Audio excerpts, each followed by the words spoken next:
오늘 또 고맙습니다. 저는 교실을 떠난 국어교사 박전현입니다. 자, 박경리의 대표적인 소설 토지입니다. 자, 여기가 그 토지의 배경지인 평사리 들판인데요. 실제 이런 인물이 있었던 것은 아니지만 작가의 이야기는 이 시골 마을이었던 그곳에 현실이 되었습니다. 어, 박경리 작가가 하동 출신도 아닌데 어떻게 이렇게 생생하게 묘사했는지 저도 놀랐습니다. 도움되는 국어 자료 만들어 보겠습니다. 구독, 공감해 주시면 감사하겠습니다. 하동 악양면 평사리에 갈 때마다 만나는 작가의 힘. 자, 작가의 이야기는 시골 마을이었던 그곳에 현실이 되었습니다. 우리 민족의 강인한 생명력, 박경리 대하소설 토지 해설, 무한말에서 광복에 이르는 우리나라 역사의 흐름을 한 집안을 중심으로 서술한 대하소설입니다. 4대에 걸친 최참판댁 일가를 중심으로 수많은 인물들이 등장하며 공간적 무대는 평사리에서 간도, 다시 해로까지 확대됩니다. 이렇게 많은 인물을 등장시키고 오랜 시간과 다양한 공간을 배경으로 한 것은 지난한 지극히 어려운 삶을 살아온 우리 민족의 모습을 형상화하기 위해서입니다. 이처럼 이 작품은 그 나름의 역사성을 지닌 수많은 인물의 삶을 통해 한국 근현대사의 장대한 흐름을 드러내고 있습니다. 이해의 배경입니다. 이 작품은 1969년에 제1부를 시작으로 1994년에 총 5부 완결판까지 모두 16권으로 완간한 대하 소설입니다. 무한말에서 일제강점기를 역사적 배경으로 삼아 경남 하동에서 진주, 만주, 일본 등으로 공간적 배경이 확대됩니다.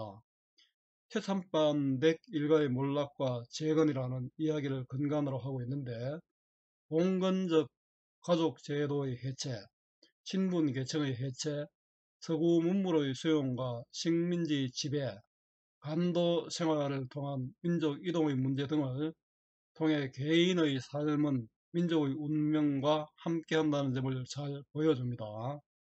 평사리 농민부터 대주주, 지식인, 독립운동가, 일본인, 노동자, 신여성까지 폭넓은 인물 유형을 보여줍니다. 유교적 질서의 근간이 역사적 변천 과정에서 해체되고 다시 복원되는 과정에서 우리 민족의 정신적이며 풍속적인 면모가 어떻게 변화되는지를 대하소설의 장대한 이야기로 형상화하고 있습니다. 작품 줄거리입니다. 무한마을 하동 평사리는 지주인 최참판댁과 소작인들이 함께 사는 농촌 마을입니다. 최삼판 가문의 당주인 최치수가 살해되자 조중구는 최삼판 가문의 재산을 빼앗습니다. 재산을 모두 빼앗긴 최치수의 딸 최서희는 가문을 일으켜 세우기 위해 간도로 이주한 뒤 길상의 도움으로 장사를 하여 큰 재산을 모읍니다. 귀향 후 진주에 정착한 서희는 조중구에게 뺏긴 땅을 되찾지만 서희의 남편이 된 길상은 독립운동을 하다 투옥됩니다. 3.1운동이 일어나자 서희의 두 아들인 한국과 윤국은 풍족한 자신의 처지와 조선의 비참한 현실 사이에서 갈등하고 윤국은 시위에 참여했다가 정학을 당합니다. 초록한 길상은 남자에서 평화를 그리다 다시 사상범으로 투옥됩니다. 일본의 원자폭탄이 투하되고 조선의 광복이 얼마 남지 않았음을 직감한 서희는 가족을 데리고 서울로 올라갈 것을 결심합니다. 자, 토지의 인물 분석과 인물의 성격입니다. 최모 윤씨 부인 김계조. 자, 최모 씨가 이제 결국은 서희의 증조 할아버지죠. 윤씨 부인은 서희의 할아버지가 서희의 할머니입니다. 김계주는 동학도인데요. 여기 최모하고 윤씨 부인, 이게 윤씨 부인 사이에 이건 정상적인 부부 관계고요. 그 김계주는 동학도인데 윤씨 부인을 겁탈하게 됩니다. 여기서 어떤 문제가 생기겠죠. 자, 여기서 그 윤씨 부인과 최모 사이에 정상적으로 태어난 사람이 최치수고, 최치수는 별당 아씨와 혼인해서 서희를 낳습니다. 최서희를 낳습니다. 근데 윤씨 부인이 이제 동학도한테 겁탈당해서 아들 구천을 낳았는데, 이 구천은 김환으로 나옵니다. 독립운동을 하게 됩니다. 그 최서희는 자기 집 하인이었던 김일상과 혼인을 합니다. 이 김일상도 또 나중에 독립운동을 하죠. 최치수는 신경질적이고 고든 성격, 업무적 폐쇄적이긴 편협한 인물입니다. 귀녀는 간교하고 욕심이 많은 인물입니다. 부천 김한은 지도자적 자질을 가지고 있으며 사회 변화에 능동적으로 대처할 수 있는 인물입니다. 이 구천이나 최치수 전부 다 그래 윤씨 부인의 아들들이죠. 서희는 양반집 무남동녀로 가문의 전통을 잇기 위해 노력하는 당당한 여성입니다. 작품 한눈에 파악하기입니다. 제1부 1897년부터 합방 직전까지 평사리가 배경입니다. 경남 평사리 최참반댁 별당아씨가 하인 구천 김한과 눈이 맞아 도망칩니다. 이게 참 안타까운 일이죠. 사실 이 최참반댁 별당아씨의 남편이 최칠수 아닙니까? 최칠수의 아내가 이 배다른 어, 배다른 남편의 동생과 눈이 맞아 도망치니까 이건 좀 그렇다 그죠? 그는 서희의 할머니인 윤씨 부인과 김계주의 사이에서 태어난 아들이다. 윤씨 부인이 김계주, 동학도죠. 동학도 김계주와 사이에서 태어난 아들이 바로 구천입니다. 그죠? 서희는 엄격하고 자유로운 할머니와 무서운 아버지 밑에서 하인인 봉순과 길상을 동무하면서 자랍니다. 최치수는 김평산에게 살해되고 이 무렵 발생한 호열자로 인해 윤씨 부인이 목숨을 잃습니다. 이때 최참판댁의 재산을 노리고 들어온 조중구가 재산을 가로채우고 외놈들과 손잡아 토작인들을 가혹하게 착취합니다. 강청댁을 잃은 용의는 이민혜를 순간적으로 범해서 아들 홍의를 낳게 됩니다. 을사조약이 체결되고 용의, 영팔, 길상, 이민혜, 월선, 김원장 등은 저희와 함께 고향을 떠나 간도로 갑니다. 이분은 1911년부터 6, 7년간 간도의 용정입니다.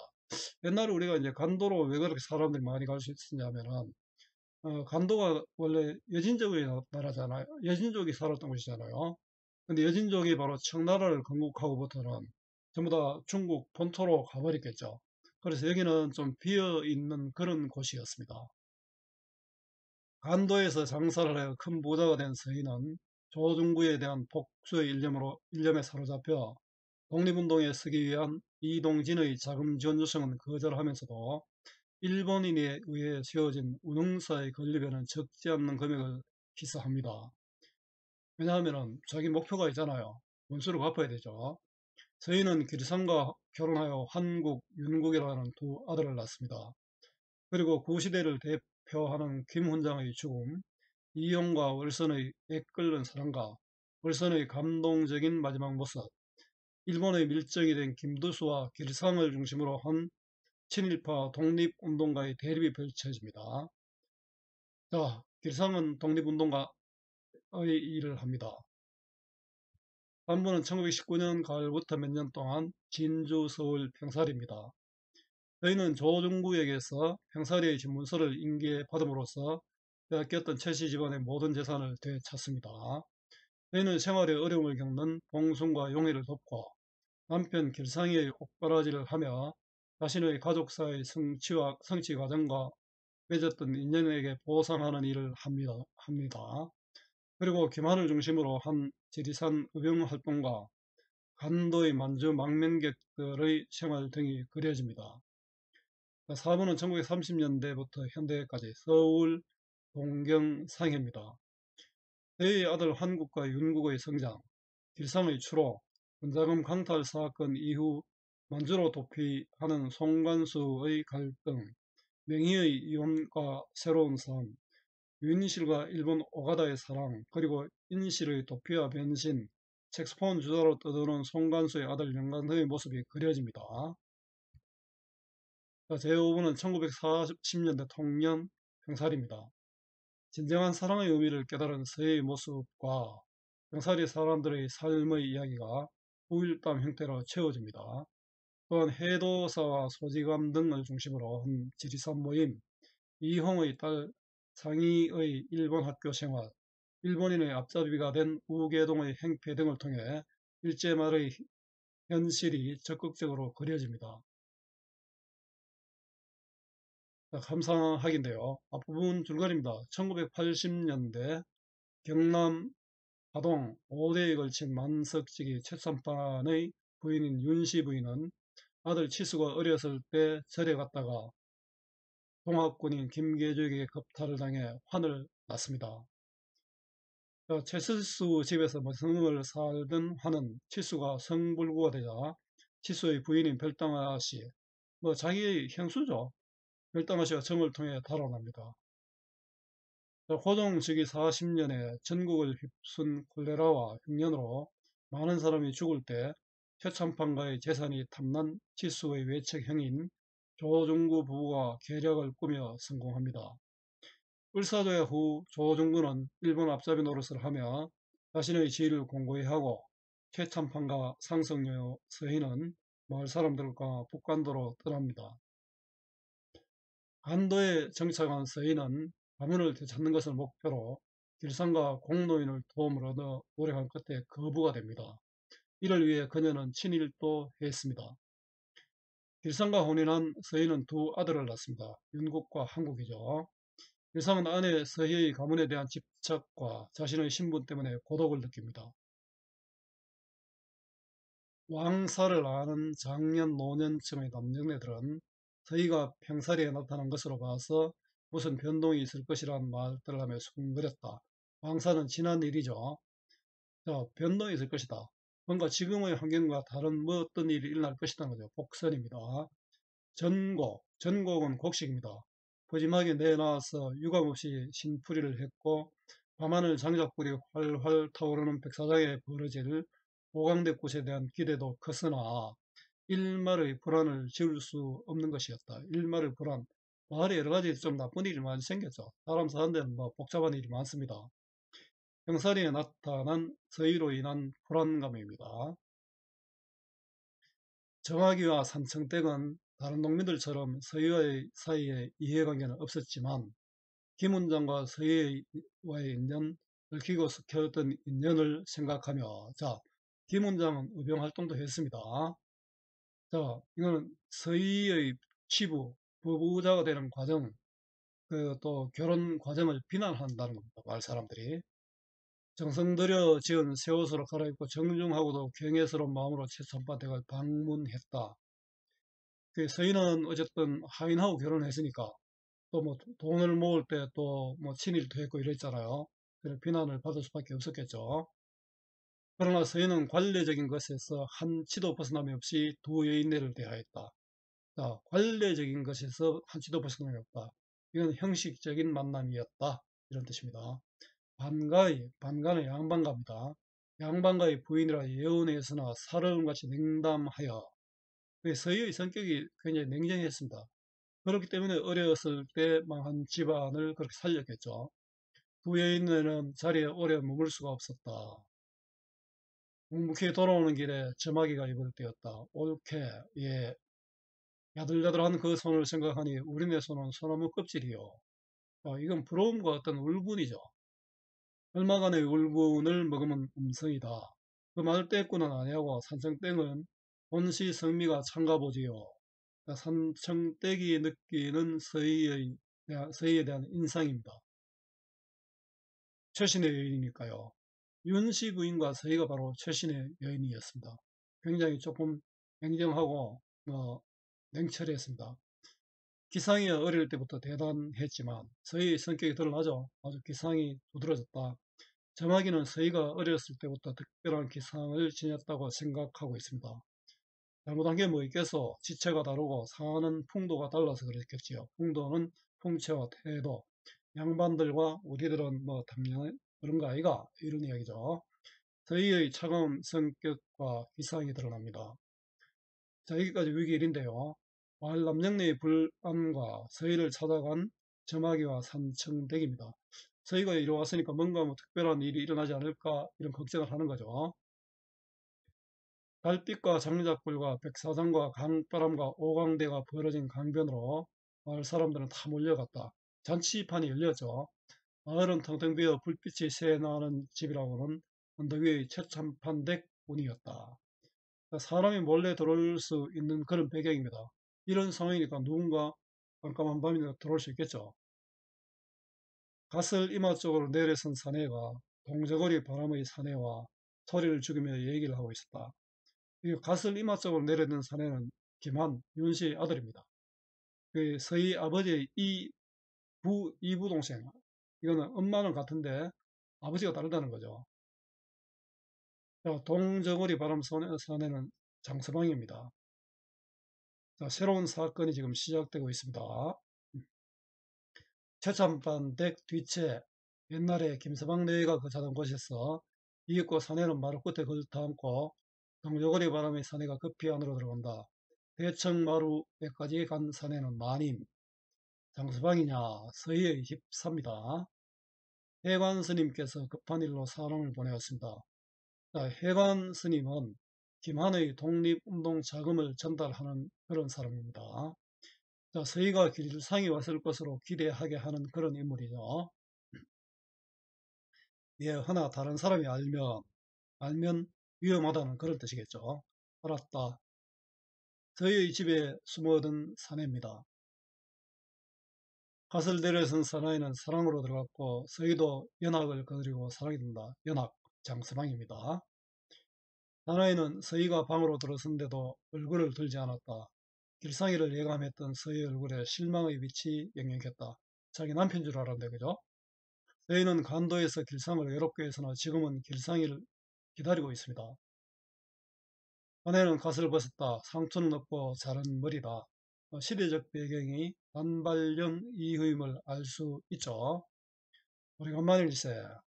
서희의 얼굴이 새파랗게 질린다. 구천이 아니 기만이었던 것이다. 자기 할머니의 시가 다른 자기 아버지와 어, 아버지가 다른 형제죠. 김한의 가명이 바로 구천입니다. 놀라게 하게 미안하이. 서희의 얼굴을 똑바로 쳐다본다. 농장에서 대면하고 몇 天 만인가 농장은 만들죠. 서희는 입술을 피가 나게 운다. 왜냐하면은 이 사람이 자기 엄마하고 도망을 쳤잖아요. 그 인물의 심리가 행동을 통해서 드러납니다. 이 세상 두 자식 말고는 단 하나뿐인 혈연이다. 그 한국과 영국이 말고는 그래도 이 사람도 김한도 부천도 할머니의 피를 받았잖아요. 어미를 뺏어갖고 부친의 이부 동생이며 간부 그 간통한 남자다 이럴 뜻이죠. 사내 하늘같이 우러러보았던 할머니 윤씨의 부정한 시 그 요약적으로 제시하고 있죠. 이런 걸 우리 직접적 제시 말하기로 합니다. 반대는 간접적 제시 보여주기가 되겠죠. 감히 어디라고 오시었어? 글쎄 가라면 가겠네. 쫓기는 몸이라서 왔다만 찾아온 이유가 쫓기기 때문에 왔다 이런 뜻입니다. 그죠? 얼굴은 쫓기는 사람 같지 않다. 옛날같이 절망의 정렬, 스스로 위기에다. 아마 이렇게 했는 거는 그 똑같은 엄마 밑에서 태어났는데 한 사람은 호요식하고 자기는 하인 노릇을 하니까 화가 났겠죠. 스스로 위기에다 몸을 던지고자 하는 감정과 제어하려는 의지와의 싸움, 그 날카로움, 온의 갈등을 찾아볼 수 없었다. 온에는 이웃을 한탄하고 고민하는 거잖아요. 이제 옛날에 젊은 날에 그 똑같은 어머니 밑에서 채치수 저희 아버지는 양반으로 에헴하고 살고 자기는 하인으로 사니까 좀 갈등을 많이 했겠죠. 자연이다. 기만은 이제 자신을 자연으로 환원시킬 것일까? 저희는 그것을 느낀다. 한 인간이 도달할 수 있는 지극히 높은 영혼의 경지를 느낀다. 기만의 부탁을 들어주게 되는 이유입니다. 그죠? 피신을 부탁하는 기만입니다. 유에게 쫓긴다는 말씀이요. 외뱅쟁이네. 일본 독립운동을 하고 있습니다. 기만도. 이것이 안전하겠습니까? 아마도 2, 3일이면 족할 걸세. 저희는 연합을 부른다. 사당으로 가자. 숨겨주려는 거죠. 집안 식구들 모르게 숨길 곳은 사당밖에 없다. 사당의 마루장을 드러내고 환히 그곳으로 들어간 뒤 다시 마루장을 끼운다. 사당문에 새통 채우는 소리를 들으며 서기는 현기증을 느낀다. 기만이 왔으니까 아무리 대담한 서이라도 힘들겠죠. 기만이가 최참반대 면면한 조상들의 위패를 모신 사당 안에 들이다니. 사실은 이거는 들어올 수 있는 처지가 아니잖아요. 저희는 대숙사의 얼굴을 내미는 달을 올라온다. 심리적 갈등이죠. 연합은 깊이 고개를 숙인다. 자, 찾아온 기만을 숨겨주는 서희입니다. 강변 사장에서는 오강대가 중반으로 접어들고 있었다. 그런데 돌연 사방에서 호각 소리가 울리었다. 19명의 외병정들이 총대로 구경꾼들을 포위한다. 구경꾼들은 모조리 일어섰다. 마당새가 맨 먼저 뛴다. 아우성 속에 총성이 울렸다. 마당새는 곤두박질 몇 번 치다가 움직이지 않았다. 마당새의 마누라 비명이 울린다. 자, 무고한 민중의 희생이죠. 여러분들이 이랬습니다. 꼼짝들 말라이. 움직이는 놈들은 쏘아 죽인다이. 아이들이 울부짖는다. 시끄럽게 구는 새끼들도 쏘아 죽인다이. 어른들은 울부짖는 아이들의 입을 틀어 막는다. 아이들을 보호하려는 명이죠. 장작불은 끄지 말고 감시를 위해서죠. 어떤 놈이든지 움직이면 쏘아 죽인다이.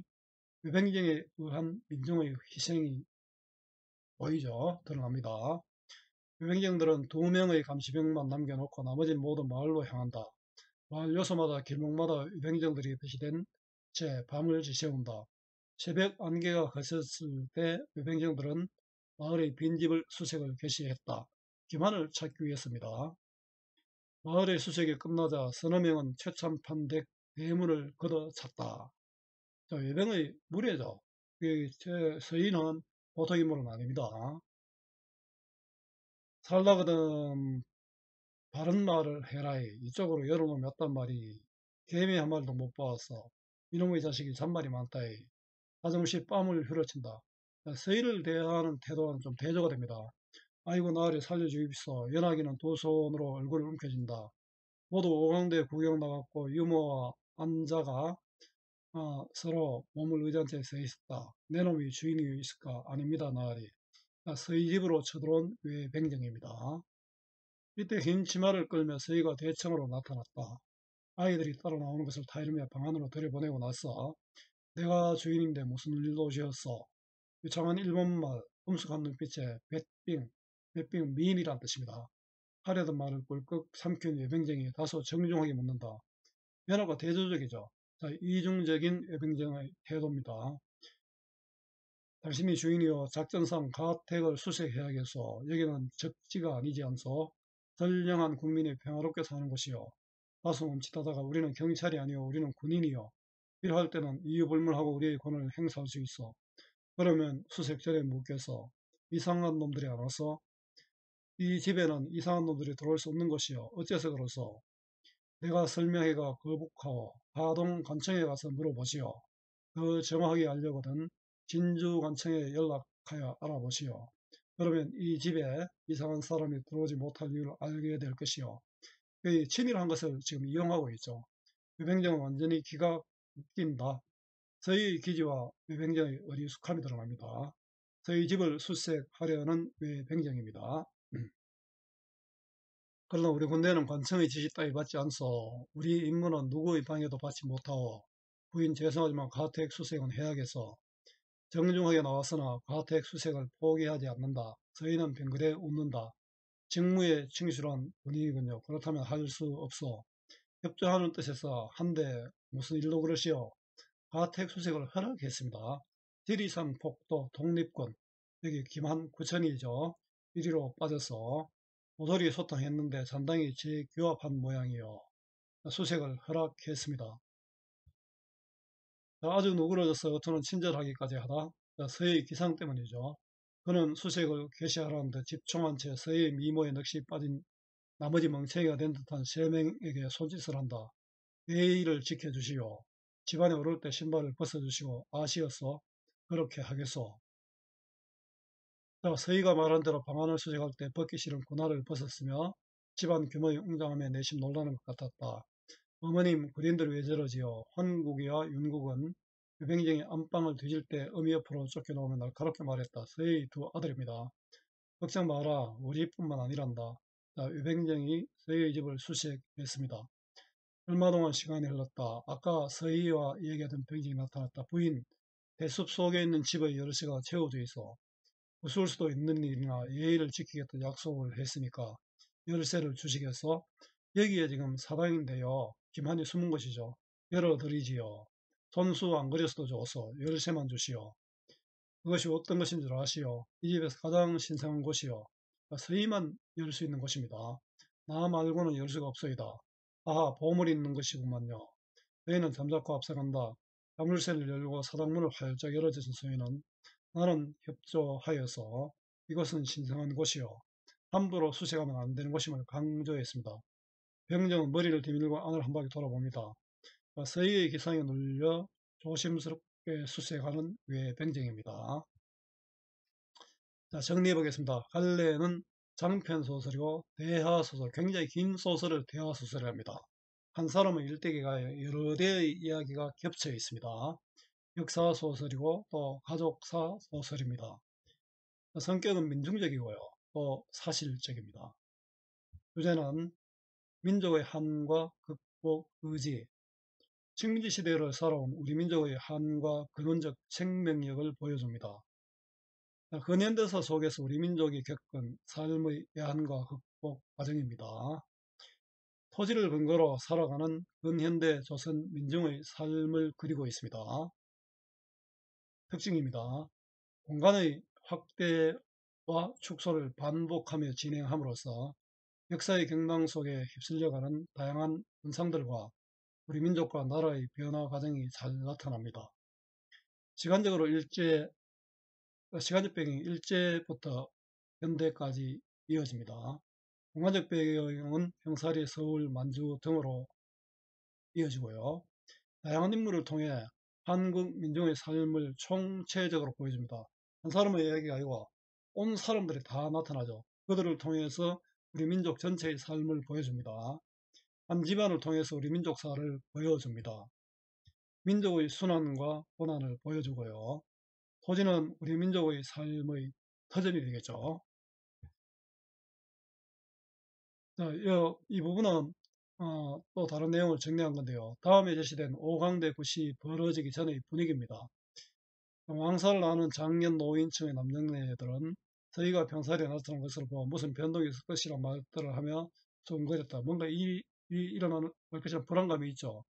곡식을 푸짐하게 내놔서 유감없이 흰풀이를 했고 놀이를 했죠. 밤하늘 장작불이 활활 타오르는 백사장에 벌어질 오강대 굿에 대한 기대도 컸으나 일말의 불안을 지울 수 없는 것이다. 이건 뭡니까? 설렁한 추석이고 최서희가 곡식을 풀고 놀이판을 열어서 지금 흥겨움이 벌어졌지만 뭔가 불안감을 느낀다는 거죠. 그러나 미묘한 불안이 드러납니다. 점화기와 산청댁의 서희에 관한 생각은 서희의 모습을 부러워하면서도 냉담한 성격에 또 울분을 느낍니다. 자, 서희가 어렸을 때부터 특별한 기상을 지녔다고 생각합니다. 서희가 기만을 숨겨준 이유는 원망하는 마음이죠. 또 원망한 마음에서 높은 영혼의 경지를 느끼고, 왜 그러냐면은 이 기만도 남편 길상처럼 독립운동을 하잖아요. 남편과 같은 일을 하는 사람이어서 이랬을 겁니다. 작품에 반영된 우리 민족의 현실은 강자에게 약하고 약자에게 강한 유병적의 모습을 통해서 민중들의 비참한 삶과 친일파들의 안락한 삶을 보여줍니다. 자, 활동하기는 문제은행 활용하시면 됩니다. 수고 많았습니다. 제가 살아있는 한 좋은 자료로 보답하겠습니다. 구글, 네이버 다음 어디서나 검색은 박전현입니다.